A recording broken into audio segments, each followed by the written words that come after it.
ಯೆಶಾಯ 41 ವಾಕ್ಯ 13.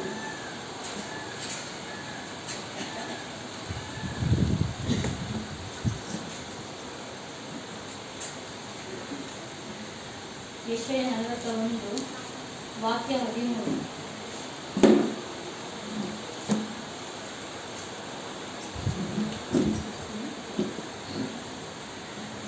ದೇವರ ವಾಕ್ಯ ಹೇಳ್ತದೆ, ಭಯಪಡಬೇಡ, ನಾನು ನಿನಗೆ ಸಹಾಯ ಮಾಡುತ್ತೇನೆ ಎಂದು ನಿನಗೆ ಹೇಳುವ ನಿನ್ನ ದೇವರಾದ ಯೆಹೋವನೆಂಬ ನಾನೇ ನಿನ್ನ ಕೈ ಹಿಡಿಯುತ್ತೇನಲ್ಲವೇ. ಹೌದು, ದೇವರ ವಾಕ್ಯ ಹೇಳ್ತದೆ, ನಾನೇ ನಿನಗೆ ಸಹಾಯ ಮಾಡ್ತೇನೆ ಅಂತ. ಎಲ್ಲ ಕೂತ್ಕೊಳ್ಳಿ, ನನ್ನ ಜೀವಿತದ ಸಾಕ್ಷಿ ನಿಮ್ಮ ಕಣ್ಣ ಮುಂದೆ ಇಟ್ಟಿದ್ದೇನೆ. 2014ರಲ್ಲಿ ನನ್ನ ತಾಯಿ ತುಂಬ ಕುಡುಕಿ. ಒಂದು ಜೀವನದಲ್ಲಿ ತಂದೆ ತಾಯಿಗಳು ಹೇಗಿರ್ತಾರೋ ಮಕ್ಕಳು ಕೂಡ ಹಾಗೇ ಇರ್ತಾರೆ. ಅವರನ್ನ ಹಿಂಬಾಲಿಸ್ತಾರೋ ಹೇಗೆ, ಅವರ ನಡವಳಿಕೆ ಹೇಗೆ, ಅವ್ರು ಯಾವ ರೀತಿ ಬೆಳೆಸ್ತಾರೆ, ಅವರ ಪರಿಸ್ಥಿತಿ ಹೇಗಿರ್ತದೆ ಅದ್ರ ಮೇಲೆ ಡಿಪೆಂಡ್ ಆಗಿರ್ತದೆ. ನನ್ನ ಜೀವನದಲ್ಲಿ ನಾನು ಸಣ್ಣ ವಯಸ್ಸಿನಲ್ಲಿ ಇರುವಾಗ, ಒಂದು 4 ವರ್ಷ ಇರುವಾಗ ನನ್ನ ತಂದೆಯನ್ನು ಕಳ್ಕೊಂಡೆ ಕೆಲವು ಕಾರಣಾಂತರಗಳಿಂದ. ಆನಂತರ ನನ್ನ ತಾಯಿ ಒಬ್ಬರೇ ನನ್ನನ್ನು ಸಾಕಬೇಕಾಯಿತು. ಕೆಲವು ಸಂದರ್ಭ ಏನಾಯ್ತಂದರೆ, ನನ್ನ ತಾಯಿ ಕೆಲವು ದುಶ್ಚಟಗಳಿಗೆ ಬಲಿಯಾಗಿ ತುಂಬ ಕುಡಿತಿದ್ರು. ತುಂಬ ಅಂದರೆ ಅದನ್ನು ಹೇಳಲಿಕ್ಕಾಗಲ್ಲ. ಒಬ್ಬ ತಂದೆ ಕುಡಿದ್ರೆ ಹೇಗೋ ಸಹಿಸ್ಕೋಬೋದು, ಆದರೆ ತಾಯಿ ಕುಡಿದ್ಬಿಟ್ಟು ಮನೆಗೆ ಬಂದಾಗ ನಡೆಯುವ ವಾತಾವರಣ ತುಂಬ ಕಷ್ಟಕರವಾಗಿತ್ತು. ಹೀಗೆ ಜೀವನ ನಡೀತಾ ಇತ್ತು.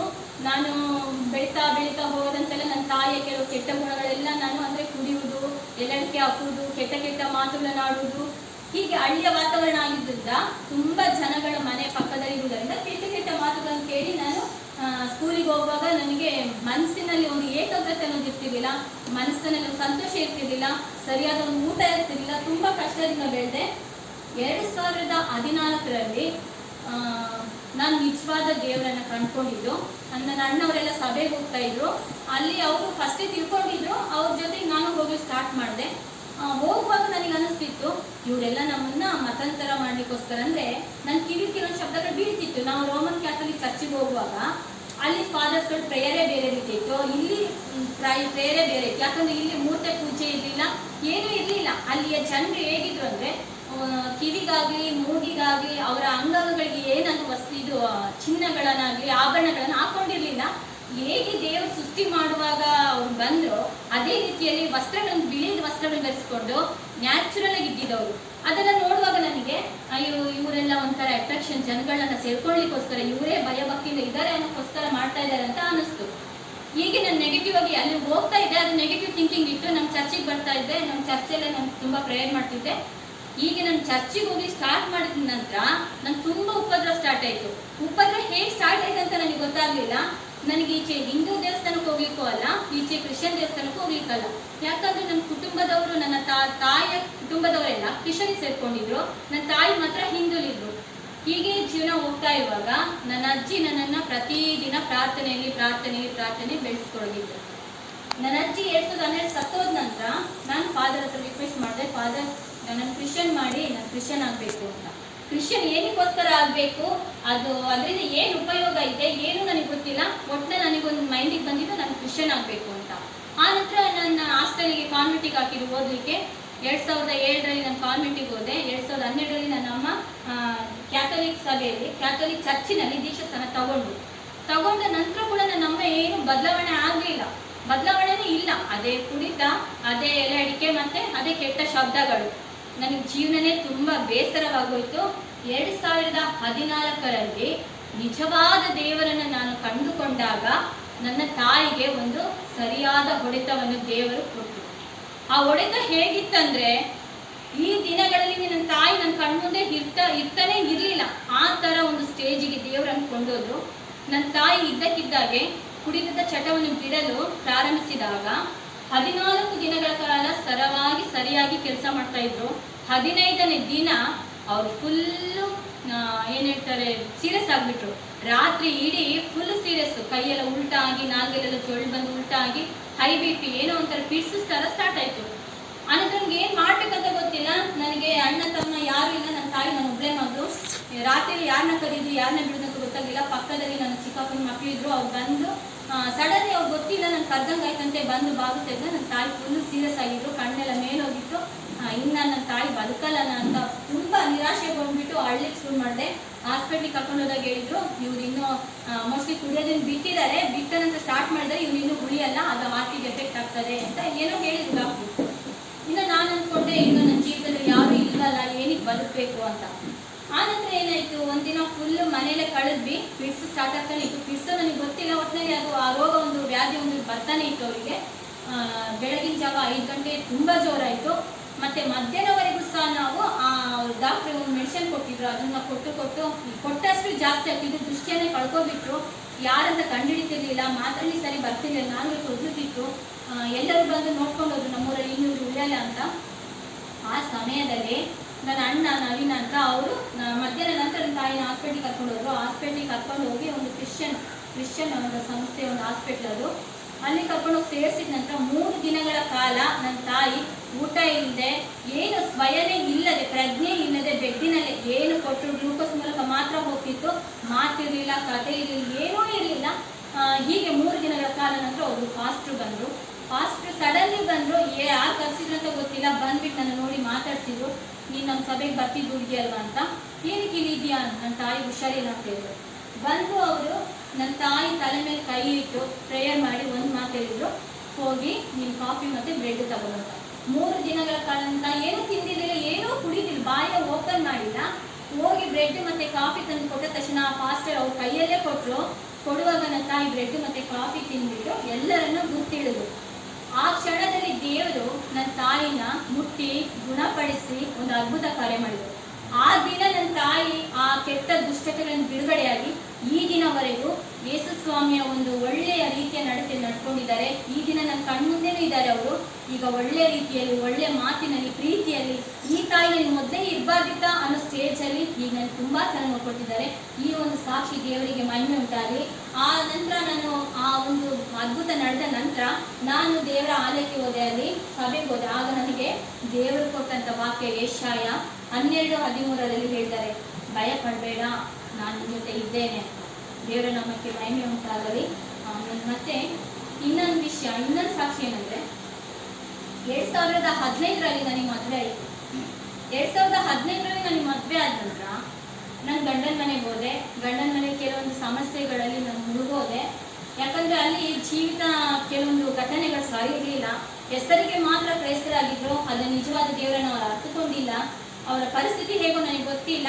ಕೆಲವೊಂದು ಸಿಚುವೇಶನ್ಸ್ಗಳಿಗೆ ನಾನು ಒಳಗಾಗ್ಬಿಟ್ಟು ತುಂಬ ಈ ಮಾನಸಿಕ ಹೋಗಲಿಲ್ಲ. ಆ ಸ್ಟೇಜಲ್ಲಿ ನನ್ನ ಮೈಂಡ್ ಥಿಂಕ್ ಮಾಡಿ ಸ್ಟಾರ್ಟ್ ಮಾಡಿತು.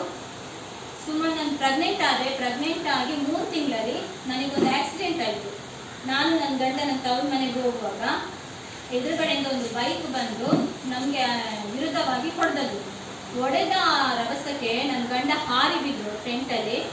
ನಾನು ಈಚೊಂದು ಒಂದು ಹೊಂಡ, ಆ ಹೊಂಡದಿಂದ ಗಾಡಿಯಿಂದ ಹಾರಿ ಬಿದ್ದು ನನಗೆ ಶರೀರವಾಗಿ ಏನೂ ಗಾಯವಾಗಿಲ್ಲ, ಏನೂ ಪೆಟ್ಟಾಗಲಿಲ್ಲ. ನನ್ನ ಗಂಡನಿಗೆ ಒಂದು ಬಲಗಡೆ ಕೈ ಮತ್ತು ಕಾಲು ಪೆಟ್ಟಾಯಿತು. ಹಾಸ್ಪಿಟ್ಲಿಗೆ ಕರ್ಕೊಂಡು ಹೋಗುವ ಮುಂಚೆ ನಾನು ದೇವರಲ್ಲಿ ಪ್ರಾರ್ಥನೆ ಮಾಡಿದೆ, ದೇವರೇ ನೀನು ನನಗೆ ಗರ್ಭವನ್ನು ನೀನು ಇಚ್ಛೆಯಂತೆ ಕೊಟ್ಟಿದ್ರೆ ಗರ್ಭಕ್ಕೆ ಏನೂ ಆಗಬಾರ್ದು, ಅದರಲ್ಲಿರುವ ಮಗುಗೆ ಏನೂ ಆಗಬಾರ್ದು ಅಂತ ಮನಸ್ಸಿನಲ್ಲಿ ಪ್ರಾರ್ಥನೆ ಮಾಡಿ ಹೋಗಿದ್ದೆ. ಹೋಗುವಾಗ ಹಾಸ್ಪಿಟ್ಲಿಗೆ ಹೋಗಿ ನನಗೆ ಹೊಟ್ಟೆ ಜಸ್ಟ್ ನೋವಾಗ್ತಿತ್ತು. ನಾನು ಅಂದ್ಕೊಂಡೆ ಗರ್ಭ ಕರಗಿ ಹೋಯಿತು ಅಂತ.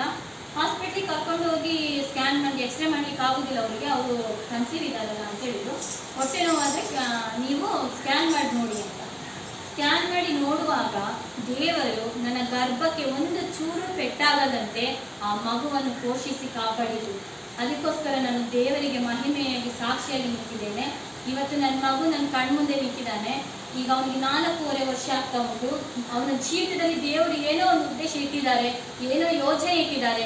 ಆ ಯೋಜನೆ ನೆರವೇರಿಗೋಸ್ಕರ ಅವನು ಇವತ್ತು ಜೀವಂತವಾಗಿ ಇದ್ದಾನೆ. ದೇವರಿಗೆ ಈ ಒಂದು ಸಾಕ್ಷಿ ಮಹಿಮೆಯಾಗಲಿ.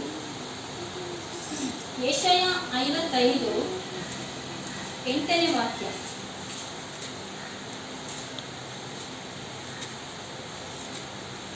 ಈ ರೀತಿಯಾಗಿ ನಾನು ಗರ್ಭಿಣಿಯಾಗಿ ಮಗು ಆಯಿತು, ಎಲ್ಲ ಆಯಿತು.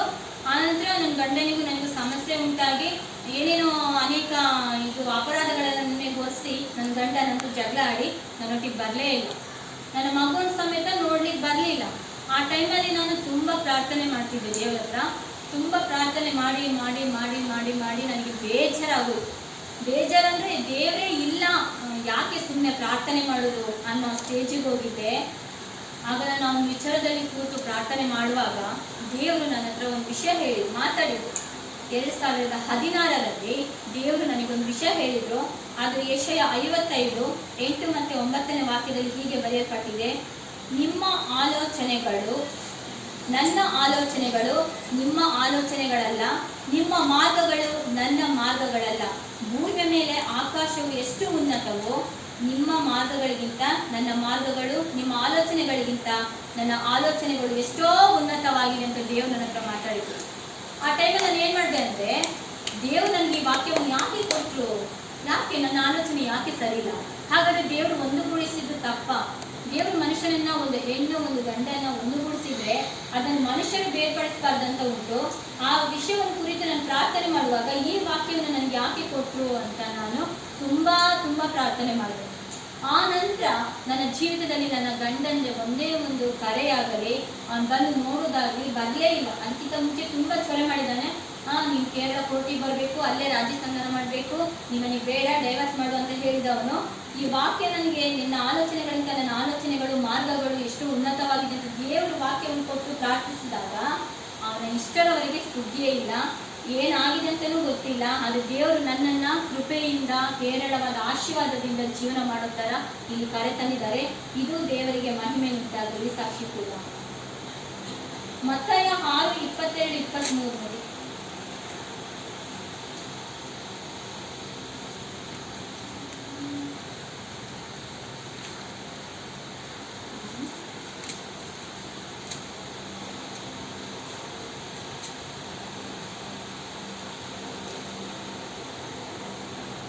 ನಮ್ಮ ಜೀವಿತದಲ್ಲಿ ಕೆಲವೊಂದು ಘಟನೆಗಳು ಸರಿಯಾಗಿದ್ದು ಕೂಡ ತಪ್ಪಾಗಿ ಕಾಣ್ತದೆ. ನಾವು ಅದನ್ನು ಕ್ರಿಯೇಟ್ ಮಾಡ್ಕೋಬೋದು. ಇವನು ಹೀಗೆ ಇದ್ದಾನೆ, ಅವನು ಹಾಗೇ ಇದ್ದಾರೆ ಅಂತ ಕ್ರಿಯೇಟ್ ಮಾಡ್ಕೊಂಡಿರ್ಬೋದು. ನಾನು ನನ್ನ ಗಂಡನನ್ನು ತುಂಬ ದೂರ್ತಿದ್ದೆ. ಯಾಕೆ ಅಂದರೆ ನನ್ನಲ್ಲಿ ಕೆಟ್ಟತನ ಅಂದರೆ ನನ್ನ ಥಿಂಕಿಂಗ್ ಕೆಟ್ಟತನ ಇದ್ದಾಗ ನಾನು ನನ್ನ ಗಂಡ ಸರಿ ಇಲ್ಲ, ಅವನು ಹಾಗೆ ಅವನು ಹೀಗೆ, ಅವನು ಸರಿ ಇದ್ದಿದ್ರೆ ನನ್ನ ಜೀವನ ಸರಿಯಾಗ್ತಿತ್ತು ಅನ್ನೋ ಭಾವನೆ ನನಗೆ ಒಂದ್ಸಲಿ ಮನಸ್ಸಿಗೆ ಬಂತು, ನಾನು ಯಾಕೆ ಅವನ ಜೀವನ ಸರಿ ಮಾಡಬಾರ್ದು ಅಂತ. ಯಾಕೆ ಸರಿ ಮಾಡಬಾರ್ದು ಆ ನಿರ್ಧಾರ ತಗೊಂಡು ನಾನು ಒಂದ್ಸಲಿ ಮಗುನ ಕರ್ಕೊಂಡು ನನ್ನ ಗಂಡನ ಮನೆಗೆ ಹೋದೆ.